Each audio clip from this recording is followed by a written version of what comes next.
Ceux qui ne veulent pas reconnaître la différence entre les hommes et les femmes font un contresens total et sont incapables d'entrer profondément dans la théologie du monothéisme. Pour moi, il y a les Juifs qui appartiennent à un monde premier, à une humanité première, une humanité qui est antérieure à l'arrivée des Elohim, antérieure à l'arrivée de ces entités qui viennent d'ailleurs, qui sont venues coloniser la Terre et qui ont créé la femme. La femme est une création des Elohim, tout comme l'astrologie d'ailleurs. Le fait de relier les hommes aux astres, c'est quelque chose qui n'existait pas avant. C'est les Elohim qui ont instauré cet état de choses. Donc la femme, on le voit au chapitre 2 ou 3 de la Genèse, la femme, elle est créée, elle représente justement ces Elohim, tout comme la lumière représente les Elohim. Car les Elohim apportent la lumière dans un monde qui était dans les ténèbres, qui était dans l'obscurité. Tout à l'heure, j'avais parlé du Shabbat, qui est une revendication de l'obscurité comme un élément de purification, alors que pour moi, la lumière, quelque part, est satanique. C'est la tentation de la lumière.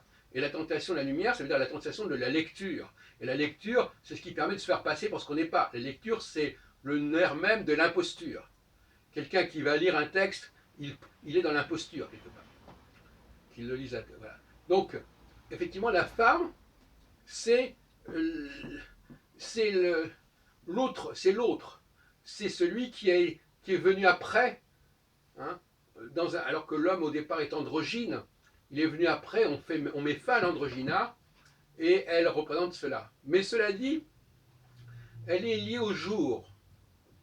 Elle est liée au jour, elle est liée à la lumière. C'est pour ça que le Shabbat, c'est le refus du jour et de la lumière. Et vous savez que dans les synagogues, on met les femmes de côté, dans les vraies synagogues. Le mélange, c'est complètement aberrant, des sexes. Donc, la femme, c'est la lumière et donc c'est la lecture. Parce que c'est grâce à la lumière qu'on peut lire les textes. Et dans l'obscurité, on ne peut pas lire les textes. Donc on purifie. Parce que la lecture, c'est quelque chose qui vient polluer, qui vient créer une illusion de présence. Quelqu'un qui joue un morceau parce qu'il lit une partition, ou qui lit un texte parce qu'il le lit sous les yeux, il fait semblant, il se fait passer pour ce qu'il n'est pas. Donc la lumière crée de l'imposture, et elle crée tout simplement une dépendance, une aliénation, puisqu'on va dépendre des objets extérieurs, puisque la lumière nous met en rapport avec ces objets extérieurs, alors que l'obscurité nous protège de cette extériorité. Donc effectivement, il y a cela. Et puis entre les deux, entre d'un côté les Hébreux et les femmes, il y a une population masculine qui n'est ni femme ni juive, et dont le sort est un peu compliqué à comprendre, d'une certaine manière, qui est entre les deux. Et c'est là que justement on retrouve ce que je disais dans une précédente vidéo, à savoir qu'ils sont liés au peuple hébreu, ils ont le choix entre eux, ils ont le choix, soit ils se relient au peuple hébreu par le biais de Jésus, qui est juif, soit ils se relient aux femmes par le couple, par la famille, etc. Comme par exemple le propose la secte Moon, par exemple, les familles, l'unification, etc. Donc il y a ces deux options possibles. L'option du culte de la femme, en quelque sorte, de l'égalité de l'homme et la femme, parce que c'est un des buts de Moon, c'est d'attendre le moment d'égalité entre l'homme et la femme, ou au contraire, le lien qui se fait par le biais de Jésus, c'est-à-dire que Jésus est le juif, le Messie, comme j'ai dit dans une précédente vidéo, par rapport auquel on se réfère, et qui permet aux non-juifs et aux non-femmes de s'associer, de s'articuler sur le peuple hébreu.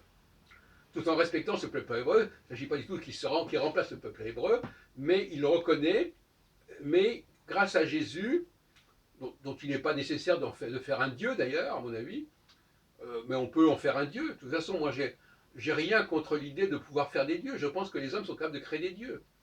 Hein. Je pense même que peut-être Yahvé est une création des hommes. Moi, je suis un humaniste. au niveau du religieux. C'est-à-dire, je pense que l'homme a une capacité de création. Et il y a des gens qui croient que parce que quelque chose est créé par les hommes, ça n'a pas de valeur.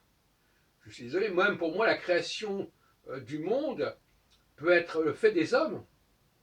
Peut-être pas notre humanité à nous, mais une autre humanité qui a pu créer le monde, qui a pu transformer notre planète, notre système solaire. Donc moi, je suis quelqu'un qui accepte tout à fait. Je ne suis pas, je ne parle pas d'un Dieu originel, initial, etc. Non, mais je veux dire que dans l'histoire de l'humanité, c'est l'histoire de certain nombre de créations, et les dieux peuvent être des créations. La création, c'est un choix. Un créateur, c'est quelqu'un qui fait des choix, que ce soit un sculpteur, un musicien, etc. Il élit quelque chose. Donc la notion de création, c'est une idée de transmutation, non pas ex nihilo, mais à partir de quelque chose qui existe, et il va faire apparaître quelque chose, il va distinguer quelque chose, il va faire émerger quelque chose, une forme nouvelle, et l'homme est parfaitement capable. Donc ceux qui sont contre l'humanité, contre l'humanisme, ils ont toujours besoin d'une transcendance, ils ont besoin de croire que ça vient d'en haut, alors qu'en réalité, tout ça c'est de l'ordre de l'humain. Même les dieux qu'on appelle les Elohim, ce sont des humains qui viennent d'une autre planète, d'une autre galaxie. Et ces dieux que les juifs adorent, c'est un dieu en fin de compte qu'ils ont eux-mêmes choisi parmi le monde des esprits et qu'ils ont appelé l'Esprit Saint, le Rouach, Akadosh. Donc on peut tout à fait concilier humanisme et croyance dans les dieux.